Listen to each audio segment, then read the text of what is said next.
are turkeys down there.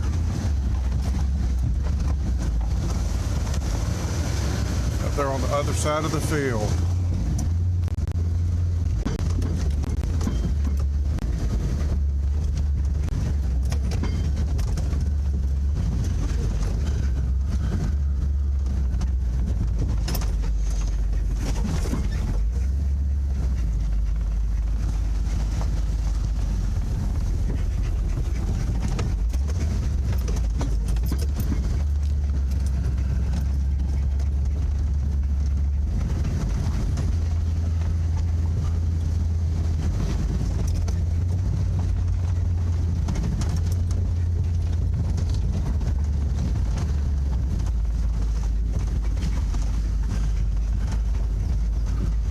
I was rocking out to the radio, but I can't do that on a video.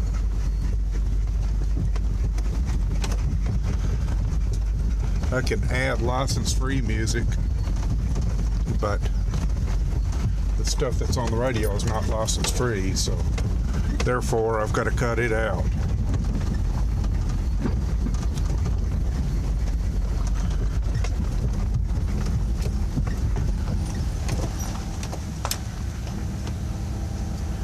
Water looks pretty clear down there,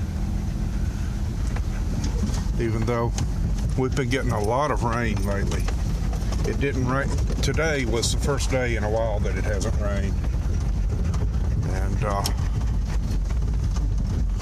this van is not four-wheel drive, and it doesn't even have a limited slip in it, but or even mud tires.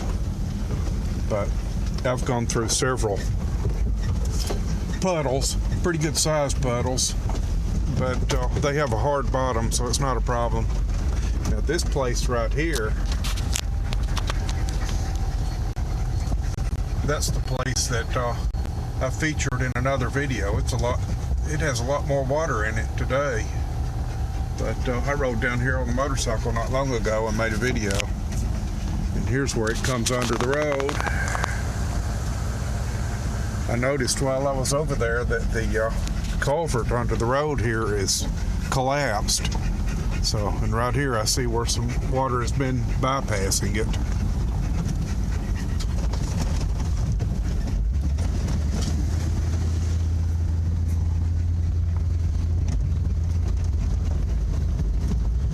I'm thinking about getting a 14-bolt Chevy rear end to go in this. One of the military truck 14 bolts that have 456 gears and a Detroit locker, just like what my Chevy military truck has. And I think it'll be awesome in this van because it'll probably bolt right in, or you know, just very minimal modification. And it has a semi-floater C-clip type 9 1/4 rear end now, which you know, I read good things about them and everything, but they're still a C-clip semi-floater, so I'm not all that crazy about them. And it's a let's get out right here for a second, although the dog will start going crazy because I'm not letting him out right now. I'll let him out a little further up. But anyway,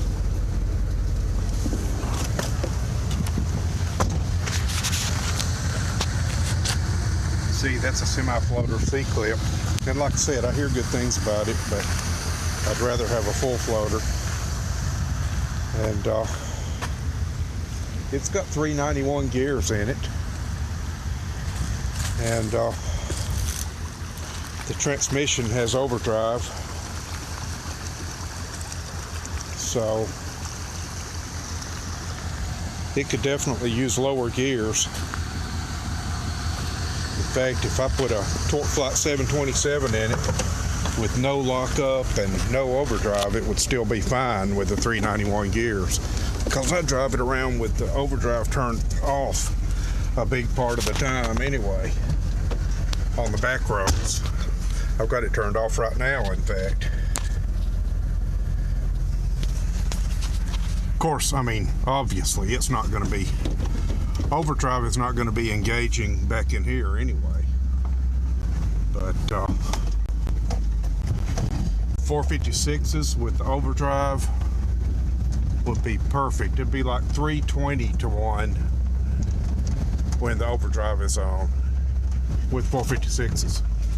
And I could even go 488s since it's got the overdrive, or even 513s. I wouldn't have any problem going as low as 513s with the overdrive. But the thing is, the 14 bolt Army truck rear ends have 456s. So anyway, I think that'd be just about right. Now here's kind of a mud hole, but this won't be a problem, I don't think. I'll just keep my speed up a little bit. Yeah, no problem.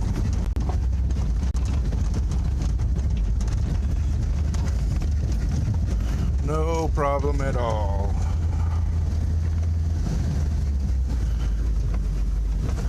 Like that place right back there, if I had to turn around, that would be okay because it's a turnout that's slightly uphill. It's ones that are slightly downhill I have to watch out for. Now here we got some water. But again, this won't be a problem. It's reasonably deep, but here we go.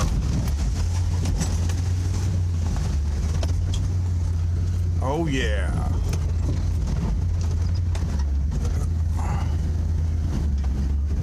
Okay, we're going to turn around right here.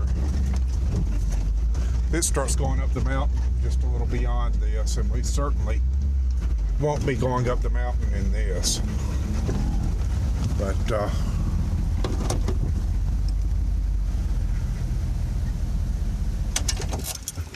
there we go. We're going to get out and let the dog out.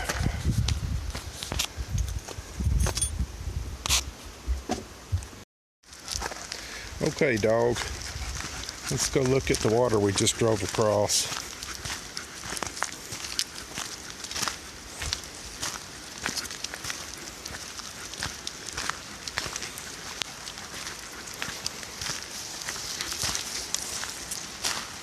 See, that's our tracks. They're not even mud and snow tires.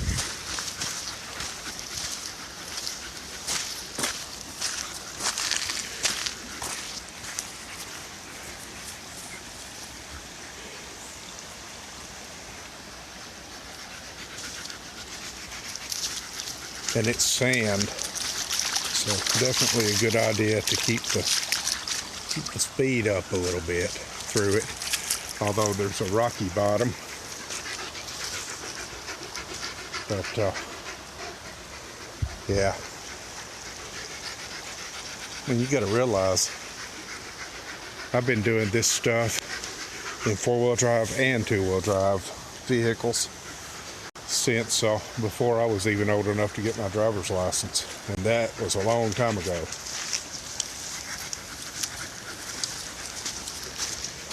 Yep, that's some soggy sand right there. Here comes the truck.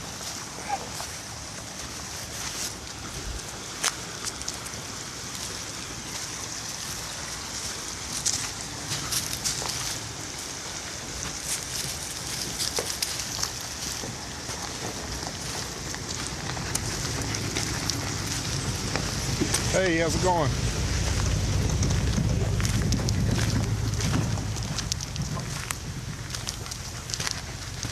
I wasn't sure that was even a four-wheel drive, but it was. But, you know, just regular street tires. But it looks like he came off the mountain, though.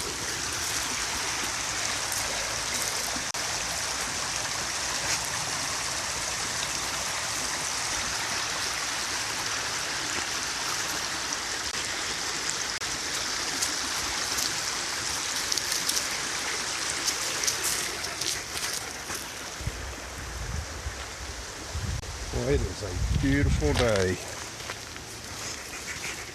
We had tornadoes in the area 2 nights ago. Not right here, but nearby.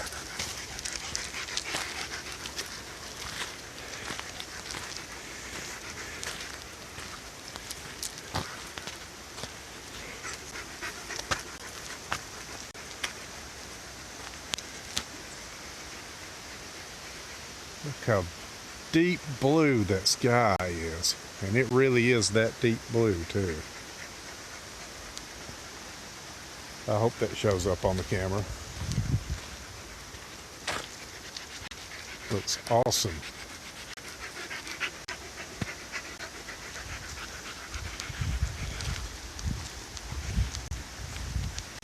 Now this, I mean, unfortunately people trash up the area. And that's a bad thing. And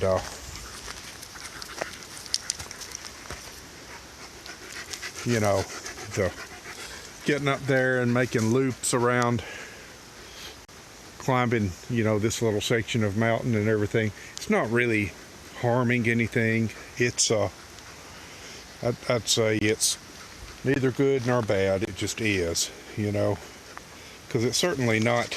I mean, look at that cable. See, this is a logging area.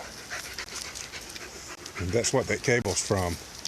So this is not pristine wilderness right here. It's wilderness, but I mean, what I'm saying is people getting up here and cutting loose with their Jeeps and ATVs and so on, they're not hurting anything by doing so because this is not really pristine. It's not unmodified nature, you know. So, but like I said, the trashing the place up, burning tires as has been done here, that's not a good thing. But the thing I was getting at though is this is country folks entertainment. To come out here in your 4-wheel drives and so on and gather around, have a little bonfire or campfire or whatever, and maybe plink a little bit with your 22s or your 9mm or what have you, and you know, just sit around and cook out and have a good time. This is what country people do for entertainment, and that's a good thing. And as far as the, you know, cutting trails up the mountain, short, you know, they go up and loop around and come back down. Now there are real, you know, there are trails that go up, roads and stuff. That's not what I'm talking about, but that's a good thing too in my book. And the trashing up the area, like I said, that's not a good thing. But hey, if you're a city dweller, you don't have room to complain about that, because what? That city you live in and the malls and everything, that's pristine wilderness or something? No, but it used to be. So that's enough about that. But my point, though, is that this is, for the most part, good, clean entertainment. Coming out here and hanging around and having a little fire and cooking out. Maybe listen to some music. Sit around and tell tales around the fire and so on. That's country folk entertainment.